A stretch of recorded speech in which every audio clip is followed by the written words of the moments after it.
Vodka, tequila, scotch, beer, wine, rum, gin, whiskey, alcohol. alcohol probably took 20 years of my life, and you can't get that back. Alcohol is a drug, which most people don't think it is, but it actually is. It's classed as a depressant, meaning it slows down vital functions in the body.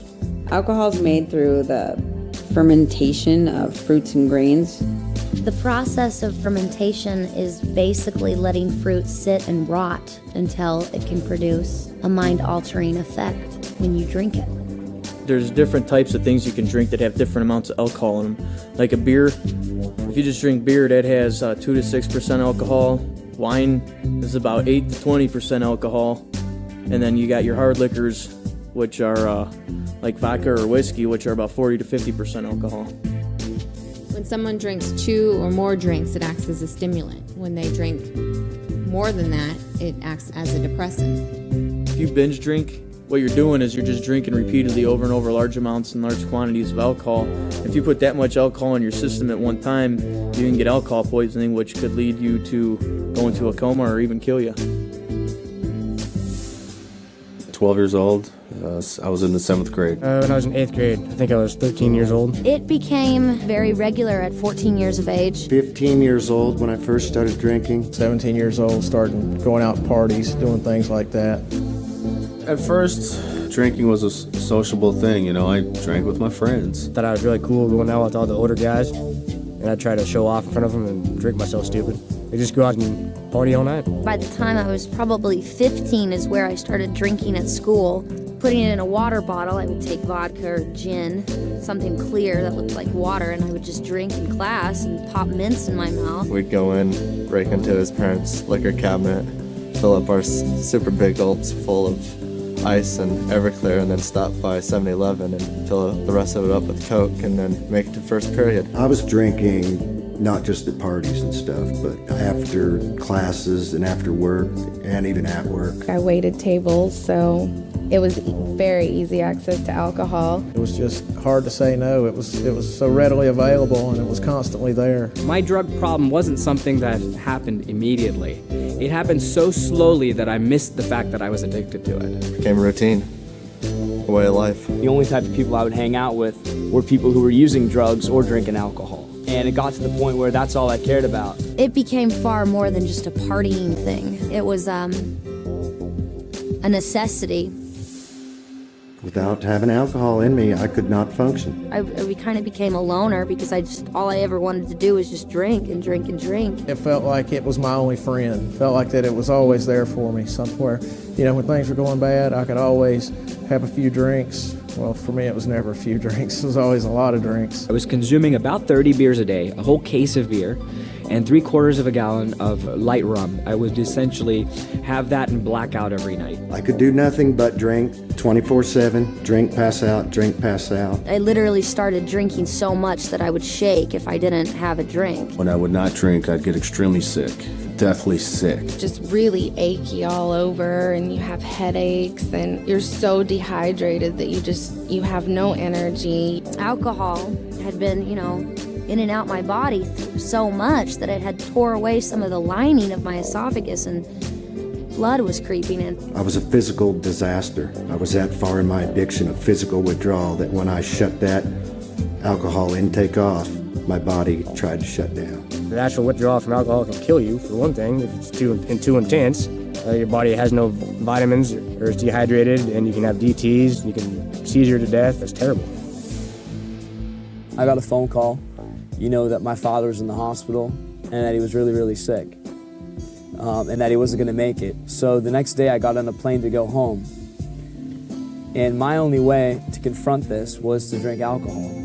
So I showed up at the airport pretty drunk, and my family, saw me there, and, they didn't know what to say. The worst thing about it is that my father was kept conscious so that he could see me before he passed away. But instead of disgracing his memory, they'd put him on life support. I had gotten kicked out of this bar for fighting. I was beyond drunk, and I was attacked and raped. And I went home and I stayed in my apartment for a week. My mom would come knocking on the door. I'd pretend I wasn't home. I felt like it was my fault. You know, I was the one that was at that bar. I was the one that was getting drunk. I went home and I had a roommate. And for some reason, we got into an argument, which resulted in a fight, and the cops got called. I blacked out for part of it, so I couldn't figure out why I was waking up in jail. I drank some beer there at the bar inside the airport. I just ordered another beer and put my backpack on and started walking through the terminal smoking a cigarette. I didn't care what I was supposed to be doing, and I ended up getting a fight with the police there at the airport. And I woke up in jail. I had staples in my head. In the military, I woke up and fell on my hands and knees off the flight deck of the carrier because I couldn't walk, and then I got discharged from that and lost a girlfriend and a kid and my whole life. I drank to blackout one night. Well, sometime about an hour later, I got back up. I went to my bedroom. My wife wasn't there. I went to the girls' bedroom, and they were all in the bed together, basically hiding from me through a blackout. And I decided right then that I couldn't stay there anymore. I was afraid that I was going to hurt someone at a blackout. You know, I haven't had a drink in 3 years. Yet I'm reminded daily of my alcohol abuse because of the long-term effects. I have horrible short-term memory, and it makes everyday life very difficult for me. Just remembering names, remembering how to do things. As a result of alcohol, I had high blood pressure, and I still have it. It destroys your internal organs, and I mean, it can destroy your brain functions, your handwriting, small motor skills. It's definitely a poison. I have liver pains, bone and muscle aches that just used to not be there, and it's not from age. I'm not that old. I should be in my prime right now, and I probably aged myself 20 years through alcohol abuse. Alcohol is slow to kill, but it's the most hideous form of death. If I had known how sneaky and dangerous and insidious alcohol is, if somebody had kind of told me, and if I had known that it's not this symbol for a good time, I think that would have made a difference. It's not like some of the other drugs that instantly after your first time you're hooked and you're addicted to it. A lot of times, you know, most of my friends didn't even like the taste of beer when they first started drinking. It started out as something that was fun, something we did on weekends. How it progressed to an everyday, all-day thing is beyond me.